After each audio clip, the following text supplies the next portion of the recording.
Well, Tom, young player of the season. How does it feel?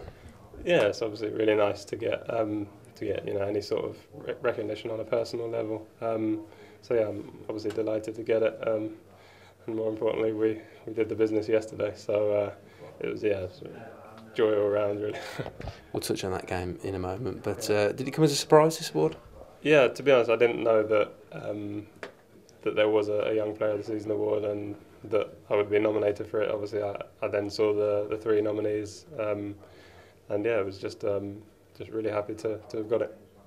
You're 22 years old. Obviously, you've been up for Young Player of the Season, but the way you play and the midfield that you've been in, you don't really strike many fans as a Young Player of the Season. You're almost like a seasoned veteran in the middle of that park. I mean, how has this season been overall for you? Yeah, sort of as the season developed, I've sort of felt like I've become more and more a senior member of the group, to the point where I now feel that I've got responsibility for other players in the group. I've been playing in midfields where the other two lads are considerably younger than me, so the onus has been on me to sort of lead and to communicate and things like that. So yeah, it hasn't really felt that I'm a young player. I feel like I've sort of matured as the season has gone on. So in that case, has this season been a real learning curve for you? Do you feel you've matured as a footballer and as a person indeed?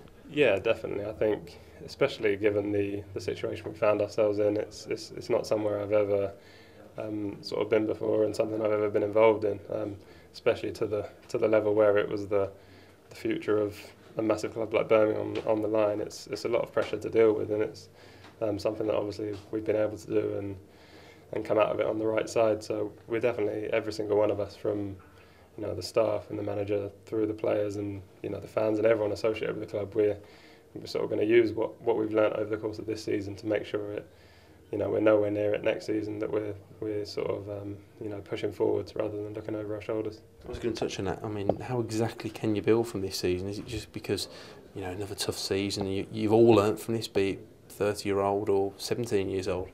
Yeah, I think without looking too much into it, there will be a natural progression in terms of the fact that with what we've been through, I think we'll all just gain experience from that. We'll all be a year older and a year wiser, and I think naturally we'll just be able to we'll all improve and we'll be better as a team and as a football club next season. Of course, you was involved in final day drama last season. How does yesterday compare?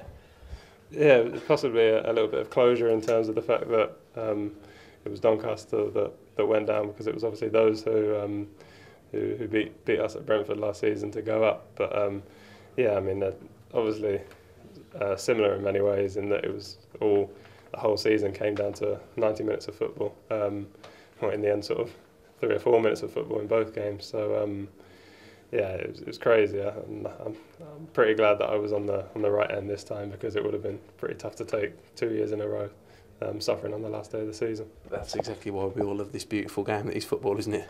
Yeah, exactly. I mean, it's the emotions that are involved with it. You see grown men and playing staff, fans sort of reduced to tears. So it is why we love the game we play.